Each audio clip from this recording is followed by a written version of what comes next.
KDAC.com. Welcome to another outstanding interview here with one of the legends of thrash metal, Canada's own Razor. And we got Dave Carlo, guitarist, cancer survivor, here taking time to talk about the new record, Cycle of Contempt. How are you, my friend? I'm doing very well, thank you. Very cool to have you. And I think I speak for a lot of fans, that cult following of not just Canadian thrash, but just thrash metal in general, that are excited to hear that Razor is putting out another album. What can you tell us about this new album? Well, it's our first one in 25 years. The album is called Cycle of Contempt, and we introduced the first single off it, the first song off it, on August 9th, and the song was called Flames of Hatred. And the reception has been really, really solid, awesome reception. And it really does a lot it does my heart good, because I know that that's not even the best song on the album. And people are really flipping out over it. So that makes me happy. And, we're just excited to be back with something. And we put all our effort into trying to make the best record we could for people. I really think this is our finest work. Everybody says that about their new album, so you're gonna have to find out. But I am telling you, the response I've gotten and from the media people that have had an opportunity to hear the entire album has been very, very positive, really strong. Very, very cool. I hope we get that shot out in our direction, because I'm really anxious to hear it. I did hear the first track, the single off of it, and it just totally rips. Like, it's traditional Razor, and just so stoked to hear some new stuff for you. Yeah, 25 years is a long time. It is so, yes. It's nice to finally be able to get something out to people and show them that we still got a few tricks left in the bag here. Very cool. And this will be released through one of my favorite labels that never does wrong, and Relapse Records. How did that come about?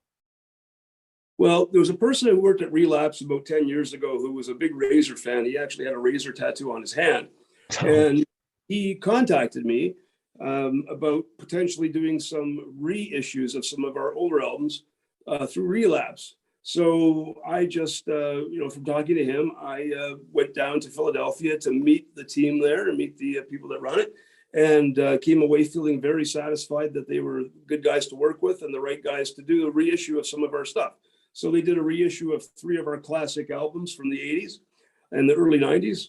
And following that, they just expressed interest in a new album if we did it. When I decided to do a new album, they said they wanted to be part of it if I was interested. And I was. So that's why we're here today. Very, very cool. And how long did it take from the initial writing process till the very last track that you guys hit record on? And what was the timeline of all that? Well, I wrote the music all in one 6-week period in the spring of 2018. Right after we came back from Japan, we had done some shows there, and I was really energized. And we had a break. We had a couple of months off there. So I used that to write the record.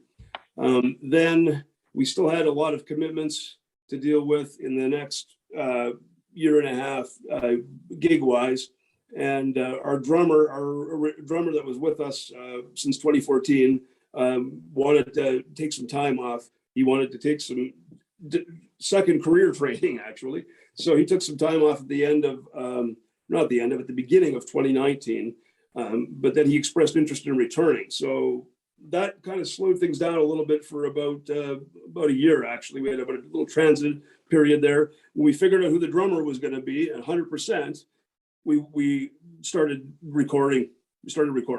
And so I would say the recording started second half of 2019, and the pandemic did not help things. It slowed things down a bit.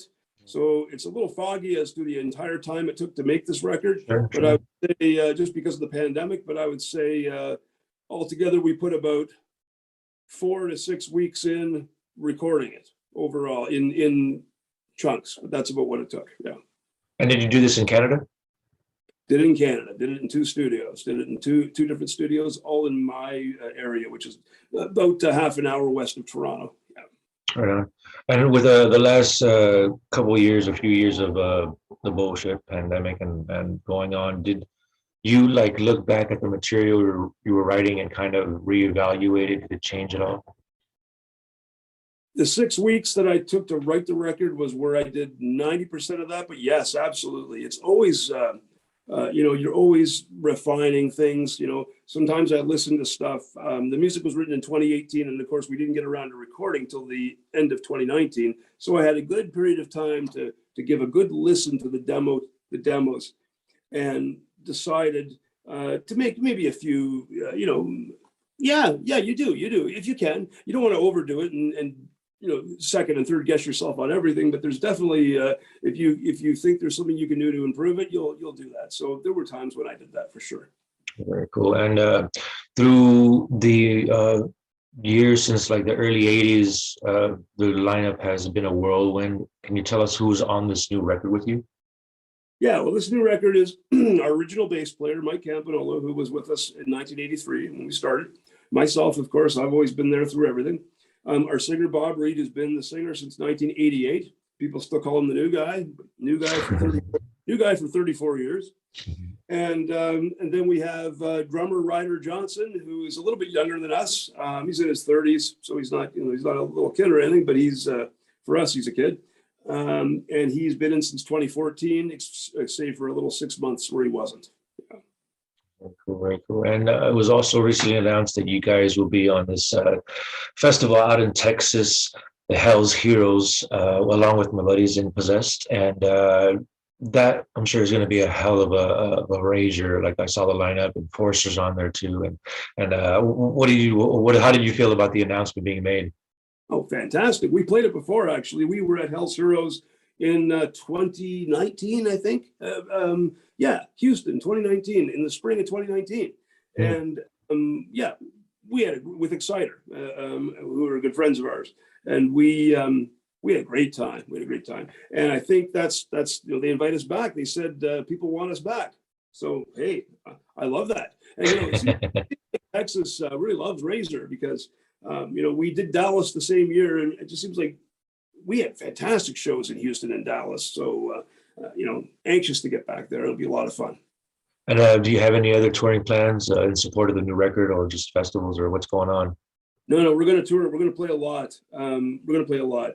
I've got some personal stuff going on in my family that we've been dealing with the last year. My wife has cancer, and I had to take time off to take care of her, and that's created a problem for getting out there to play. I had a whole slew of shows booked for 2022 that were left over from the pandemic. Most of them were in Europe festivals, but there was a lot of them, and so I had to pull out of all those. But I will be able to do those next year. But I also want to get out and play a lot of shows in North America too, because I really feel like this is a good time for us to try and build up our fan base in the States, because I see that there's a real buzz coming from the States as far as reaction to this new album is really strong. And this is a good time for us to be out there playing as much as possible. I've got an American agent that we signed with at the beginning of 2019. And he and I have been talking, and we're going to make a lot of stuff happen. Awesome. I'm here out in Los Angeles, and from the looks of it, the thrash scene out here is really thriving now. And we really hope, I don't know if you have the whole itinerary yet, but I really hope that you come to Los Angeles, or at least Southern California, because I know a lot of people are looking forward to catching Razor. We're coming to LA, no question. We're coming to LA.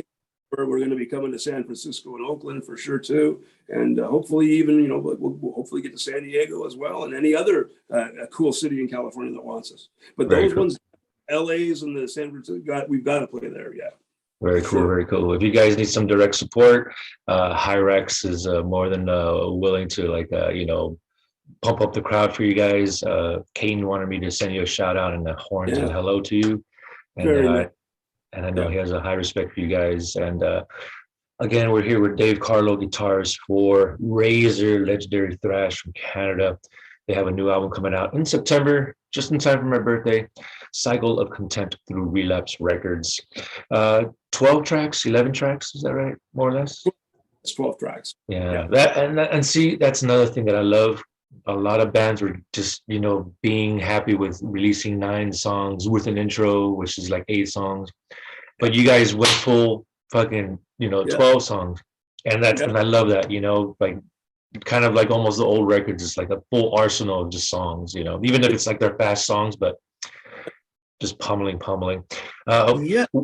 what was there? Was that an easy decision to just be like, screw that, we're not going to have 9 songs, we're going to go full 12? Well, basically, a certain amount of time I have to have that I want, right? And also, I like to have a lot of songs on a record. I mean, didn't want it to be like 22 or something like a punk album that's done by a maybe like an early Ramones album, although I love those albums too.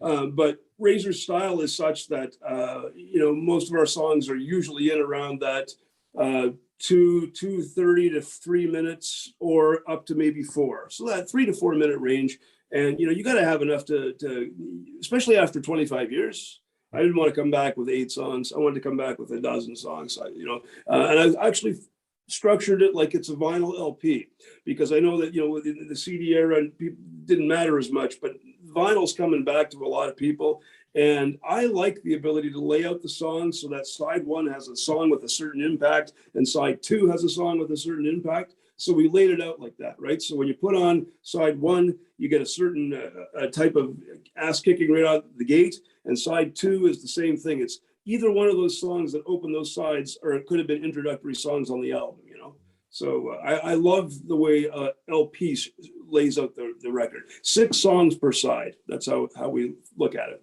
Very, very cool. And I will make sure to put links and stuff in the interview and the body, the description here. But go ahead, give us a link or where we can pre-order some of this stuff. Okay, so the easiest way to do that, I would say, would be to go to my social media, which is to type in my name without any spaces, just Dave Carlo Razor, okay? Or Razor Dave Carlo, either one works, into Google, and it takes you right to, it tells you my Twitter and my Instagram and my YouTube. And then the other, and those have links. Those all have the links, especially Twitter. Twitter's easier to get links off of than Instagram. But if you go to my Twitter, you're going to see right away the posting about the album, and the links are there. And then you could also go to the Razor website, which is razorband.com. And front page there is the announcement with the album and the links to pre-order and all that kind of stuff. Very, very good. Everybody, click on those links, get those pre-orders in, and make some noise to have Razor come to your town. Cycle of Contempt, out September 23rd through Relapse Records. And so let's go back, if you can, flashback to like the early 80s. What was going on in Canada, in your hometown? Like, how did Razor come about, and what was the scene like? Okay, basically we were metal guys, through high school and stuff, and that was the 70s, right? Like bands like I say metal, hard rock guys, metal guys, because it was like kind of the same kind of thing at that time. So we liked the Sabbath and Priest and AC/DC and Kiss too, and some of that stuff. So what happened is we got a little bit older, which would be around the time we turned like 16, 17, which would be around 79, 80. We started making trips to Toronto, which is like 30 minutes away from us. And we would go downtown Toronto to the cool record stores and look for heavy music to buy. And we did that on a regular basis. We would make trips every few months to go down and discover new albums and stuff. And so we're just like those kind of guys, right? The kind of guys that are just like on the cutting edge of what's happening in the metal scene. And we were music. I was a musician. My father was a musician, so I wasn't surprised that I ended up playing an instrument. I actually started out learning how to play on a piano, not a guitar. I switched over, but I always wanted to have a band and stuff, and it was just a natural thing. It was going to be the style of music I like, and my we're all the same tastes. So I was in a few bands before Razor, but Razor was the one where we were just becoming young adults, and we were thinking about getting more serious about it. Mm-hmm. And what were the bands that were happening around you as far as like when you guys were starting to establish yourselves? Were there a lot of bands that you guys were like clicking with and trying to do shows with all the time? Locally, there were not many bands like us that were playing like us. We had a lot in Canada. It was very tough to get agents or managers or club owners or record companies or anybody to take the kind of intensity that we were doing seriously. Like, the Canadian music establishment just missed the boat on thrash altogether. I mean, they laughed at bands like Slayer and Metallica even. So it wasn't a surprise that Razor wasn't getting much help there either. So the kind of bands we were around, there were some heavy bands, but the only really accomplished heavy bands from Canada at the time we came out were Anvil and Exciter. That was it. Anvil was the first one, probably 1980. I think their first album came out. That was the first Canadian band that was really calling themselves metal, not hard rock or trying to be commercially appealing. They were just trying to make metal. And then Exciter took it up a notch. And then we were kind of right there just behind that, right? And then Voivod was around the same time we were. So that's about how we came up. Cool. Now, you've gone through a lot of the processes from like the early style of recordings and now all the modern technology that we have. Um, I'm sure it it had to be difficult on some level. Like, tell me about your experience in like, from those days in the 80s to like now recording the new album. What's your perspective on that? Well, I think that the technology being better all around is a fantastic thing for all of the bands that don't have the same resources that the big boys have. So you're going to get different answers depending on the status of a given band. Okay, if you ask Metallica about it, they might tell you they like the old days. I don't know that they'll say that. I'm just saying that they had the budgets and the resources in place to make a killer album in the 80s, which a lot of bands didn't have. Nowadays, because of the new technologies that are out there, the playing field is much more level, and we can get better sounds we have a lot more ways to get better sounds than we used to have on things. Just the kind of amplifiers you can buy now, they're just kick ass. Like I noticed this in the last 15 years when I go and play shows, because I don't bring my own gear. Gear is supplied at a lot of the shows I play. Oh, sure. And I got to try all kinds of amps. And I was just, oh my God, I wish these things were around when I was in the 80s, these EVHs and angles and the triple rectifiers and all these things. Just amazing sound you can get now. So I think it's fantastic, and it makes it more fun to play. Like I use an EVH 5153, right? And that's one of many fantastic amps that are out there. So I just think all around it's been great the way things have progressed, because there's been such a focus from the people who like metal on making technology, make metal so freaking heavy now when it's produced. I love it. Very Not cool. everybody does. You get purists who still want you to make it like it was with a tape machine from 1984. But I'm sorry, guys, that's not how I want to do. I don't want to do that. I don't want my record to sound like I made it in 1984. Okay, like when I had to go into a studio in 4 days and try and get everything done in one take, and I had to accept subpar performances because we didn't have enough money. I don't want to do that. So yeah, they're definitely diehard thrash fans that like that old school raw sound. But it's great to have the advantage of modern technology at your hands and to get the sound that you definitely want. You always, I know finding your sound is a bit of a struggle and takes some time, but I'm glad you. Well, the thing is, we've tried very carefully with this new album not to overproduce it, and Yeah. that's the now.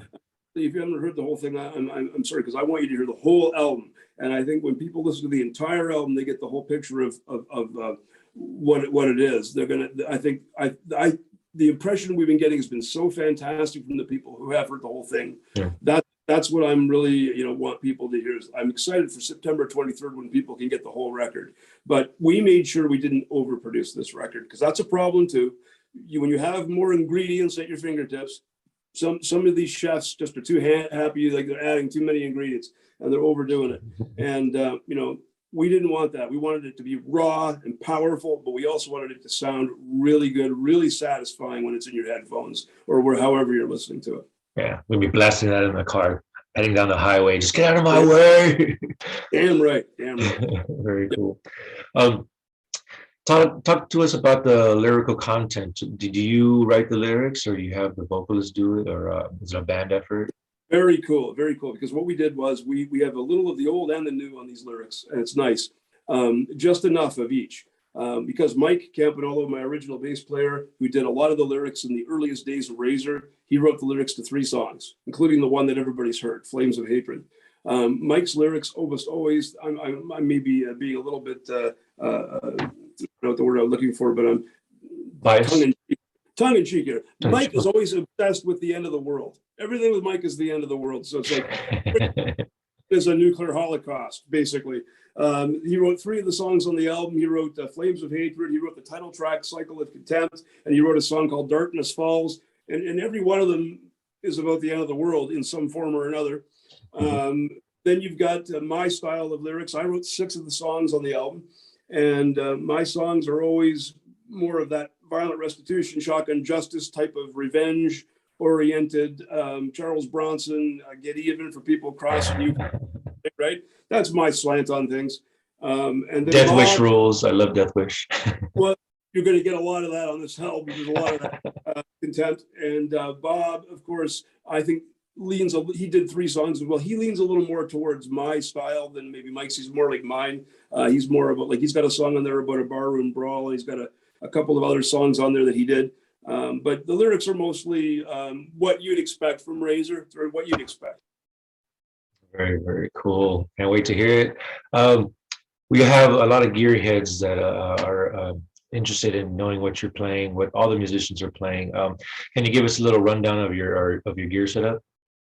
Well, I'm using an EVH 5153, and that's basically my bread and butter for the amp.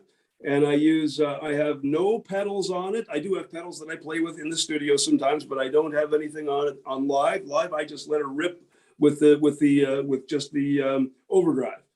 As far as the guitars go, my guitars have a couple of different types of pickups in them. So for the gear guys, okay, I have most of my guitars are this unique, designed by Aria, which is a company that a lot of people don't know about. But Aria Pro, from the early 80s. These were made between 1982 and 84. I've got, I don't know if people can see it on the interview or whatever, but it's called the Aria Pro 2 Urchin series. Aria is spelled ARIA. And I put Seymour Duncan Black Winter pickups in some of them.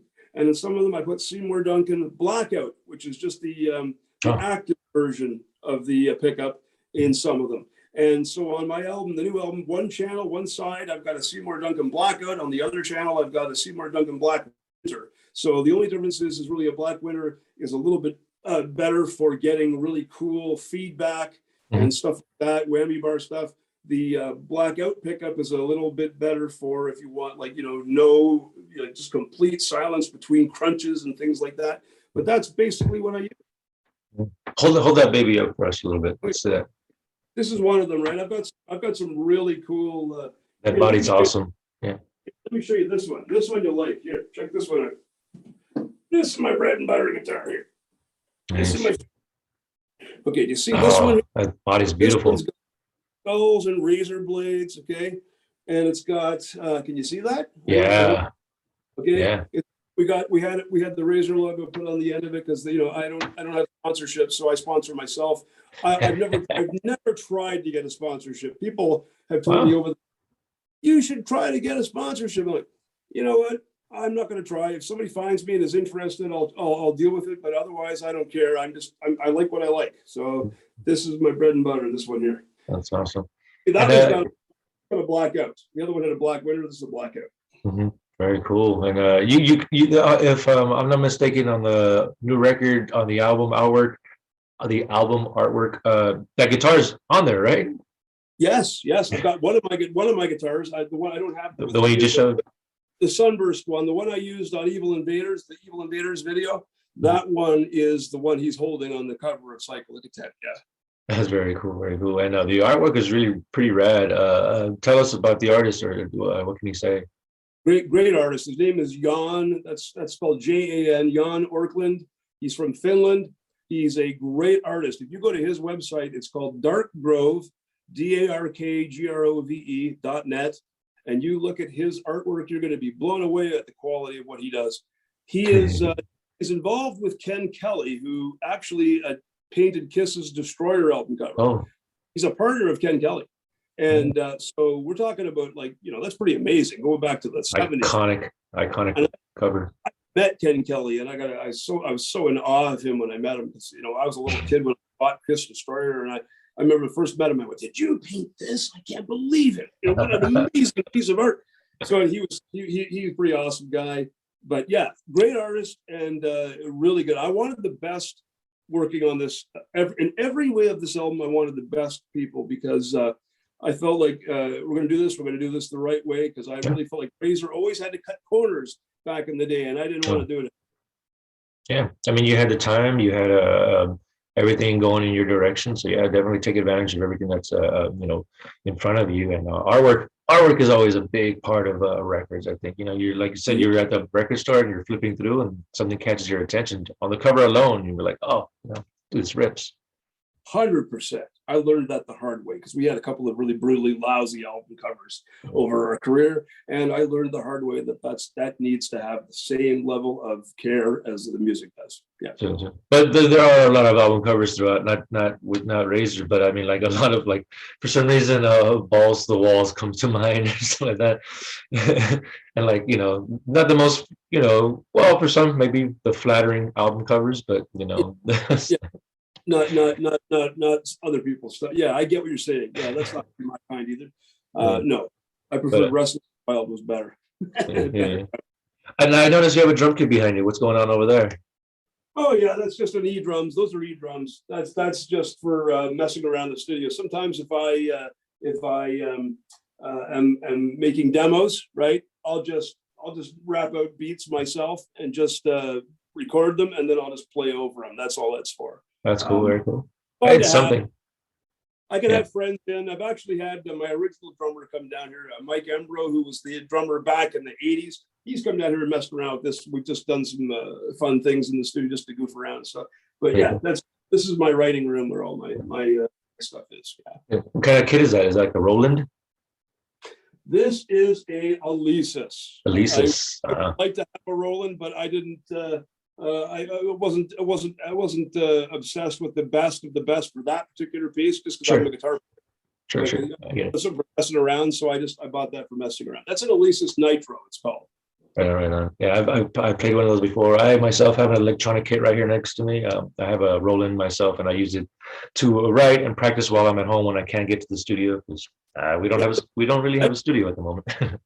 And you know what else? They're not just they're fun exercise too. You just go on there and just for good, just as a workout. It's fun. You get to pick up a cool sound and just mess around. It's fun. Very cool. Dave, I want to thank you for your time. The time has flown by already. We are talking about the new album, Cycle of Contempt, out through Relapse Records, coming out next month, about a month from now, on the 23rd of September. For all the fans, all the diehards, and maybe some of the new fans that are going to listen to Razor for the first time for this new record, do you have a message for them? I sure do. My friends, I appreciate your taking the time to check my band out. If you like thrash metal, intense metal, like the fastest end of Slayer, if you like the fastest end of Metallica, Exodus, Testament, those kind of bands, Creator, Destruction, Razor's right in there. Check it out. It's right up your alley if you like that kind of stuff. You will not be disappointed. I promise you. Okay. And, Hyrax too, by the way, is another very good band, by the way. Keaton's an awesome guy. I was just thinking about that too. That first Hyrax album still kicks my ass. Not that the other ones don't too, but that I have an affinity for the first one, because Keaton and I were friends way back in the day, way back in the early 80s. He sent me a copy of his first one. I sent him a copy of mine. And so that one just has a special place in my heart, But all I'll say to you is check us out, guys. Okay, and then we'll come and we'll kick some ass together when we're in your town. All right, I appreciate your support, and looking forward to seeing you guys on the road. Very, very cool. And last couple of things I want to say is my sympathies to your wife and your family. And again, thanks for your time, Dave. Give a horns and cheers to the family, the Razor Camp. Thank you so much. Guys, check us out. Check me out on social media, Dave Carlo Razor, and check razorband.com. Okay, all the best, my friend. Thank you for covering us. I appreciate it. Much appreciated, man. Cheers, KAC.com, Razor, horns. Awesome, man. Thank you. See you. Have a great day. You too.